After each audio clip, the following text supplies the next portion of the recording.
गणेश उत्सव की बात हो और मुंबई की गणेश उत्सव की चर्चा ना हो, ऐसा हो ही नहीं सकता। और मुंबई में लगने वाले गणेश पंडालों की बात हो और लाल बागचा राजा का जिक्र ना हो, ऐसा तो बिल्कुल ही नहीं हो सकता।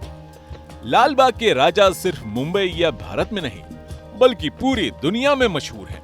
हर साल देश विदेश से लाखों भक्त लाल बाग में गणपति बप्पा की एक झलक पाने के लिए आते हैं और दर्शन पाकर खुद को धन्य मानते हैं।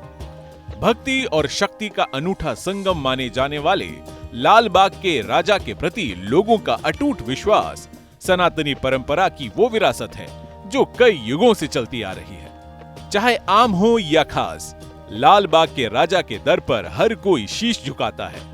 कहते हैं कि लाल बाग के राजा के दर पर सच्चे मन से जो भी मुराद मांगी जाती है वो पूरी हो जाती है। लेकिन लाल बाग के राजा का दर्शन करना इतना आसान नहीं। 10 फीट की संकरी गली में भक्तों को कई बार 25 से 30 घंटे तक इंतजार करना पड़ता है। लेकिन मन में भक्ति की लगन हो तो फिर हर रास्ता आसान नजर आता है। लाल बाग के राजा का भव्य स्वरूप भक्तों को आकर्षित करता है। बीते कई दशकों से बप्पा की मूर्ति नए नए स्वरूप में दिखती रही है। मूर्ति ही नहीं, लाल बाग के राजा के पंडाल को भी खास तौर से सजाया जाता है। अभिनेता, नेता, बड़े बिजनेसमैन हो या फिर आम लोग, सभी लाल बाग के राजा के दरबार में अपनी मुरादें लेकर हाजिरी लगाते हैं। ये सिलसिला अभी नहीं बल्कि पिछले कई दशकों से चला आ रहा है। लाल बाग के राजा पहली बार 30 के दशक में सामने आए थे।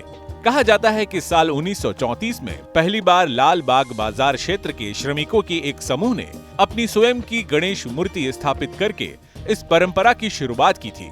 दरअसल 1900 के दशक में लाल बाग का क्षेत्र लगभग 130 कपास मिलों का घर था। उस समय इसे गिरन गांव या मिलों का गांव भी कहा जाता था।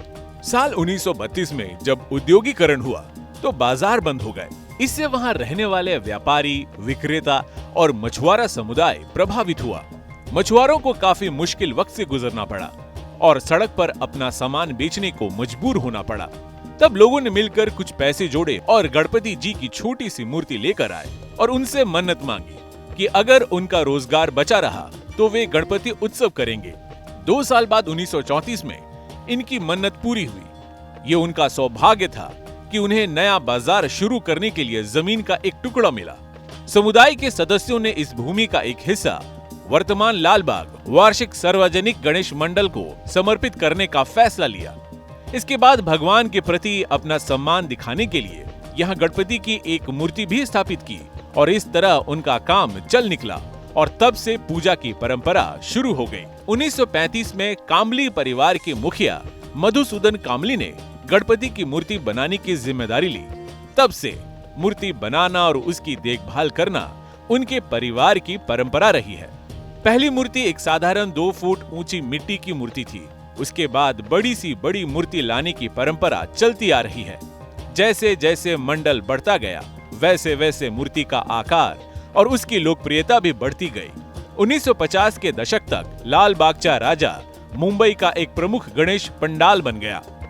इन परंपराओं को निभाते हुए 90 साल बीत गए और इस बार लाल बाग के राजा का 91वां उत्सव मनाया जा रहा है, जो अपने आप में बेहद खास है। इस बार 16 करोड़ में सिर्फ और सिर्फ लाल बागचा राजा का मुकुट बना है, जिसमें 20 किलो सोना और मोती मणिक्य जड़ा हुआ है। बाकी आभूषणों की चर्चा ही बेमानी है। इस बार पंडाल भी अद्भुत है, जिसे काशी विश्वनाथ मंदिर की थीम पर बनाया गया है, जिसकी भव्यता देखती ही बन रही है। आपको ये जानकारी कैसी लगी हमें कमेंट बॉक्स में जरूर बताएं। बाकी धर्म कर्म से जुड़ी तमाम जानकारियों के लिए सब्सक्राइब कीजिए हमारा डिजिटल चैनल और देखते रहिए न्यूज नेशन स्तुति।